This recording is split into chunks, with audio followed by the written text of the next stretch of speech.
Hello, কেমন আছেন সবাই? আশা করছি ভালো আছেন। চলে এসেছে একটা নতুন কেকের ভিডিও নিয়ে। অনেক দিন ধরে কেকের যে ভিডিওগুলো সেগুলো দেওয়া হচ্ছিল না, কারণ মানে কেক বানাতে বানাতে আর ভিডিও করারও টাইম হয় না, ডেকোরেশনটা করলে বেশি টাইম লেগে যায়। তো আজ থেকে আবার শুরু করলাম ভিডিও করা। আর এদিকে একটা 1 পাউন্ডের কেক ছিল, যেটা একটু 1 পাউন্ডের বেশি বলতে পারো। তো একটু আলাদাভাবে এটা ডেকোরেশন করছিলাম, তাই ভাবলাম আপনাদের সাথে শেয়ার করা যেতেই পারে। তো এখানে প্রথমে যে বেসটা করে নিয়েছিলাম সেটা ছিল পিঙ্ক কালারে, হালকা পিঙ্ক, আর তারপরে দিয়েছিলাম এখানে পার্পল কালারে একটু বর্ডার মতন। দেন ওপর দিয়ে গোল্ডেন কালারের বর্ডার দিয়ে দিয়েছিলাম। আর এই কেকটা অর্ডার করেছিল আমার একটা বোনের বান্ধবী। তো এখানে এখন বর্ডার যেভাবে আমাকে দিয়েছিল ছবিটা, সেভাবে আমি চেষ্টা করেছি করে দেওয়ার।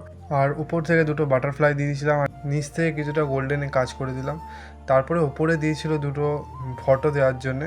সেই ফটোটা আমি লাস্টে দেবো, কারণ ওই ফটোটা আমার লাস্টে দিলে বেশি বেটার হবে, যখন কেকটা ডেলিভারি করবো তার কিছুক্ষণ আগে। আর ওপর থেকে নামটা লিখে দিয়েছি। আর যখন কেকটা ডেলিভারি করতে যাই তখন ঠিক মনে পড়ে যে আমি এখানে নামের মাঝখানে এনটা দিতে ভুলে গেছি। তো যাই হোক, ওটা পরে ঠিক করলাম। আর কেকটা রইলো এই ফাইনাল লুক। ভিডিওটা এখানেই শেষ করছি। Bye bye.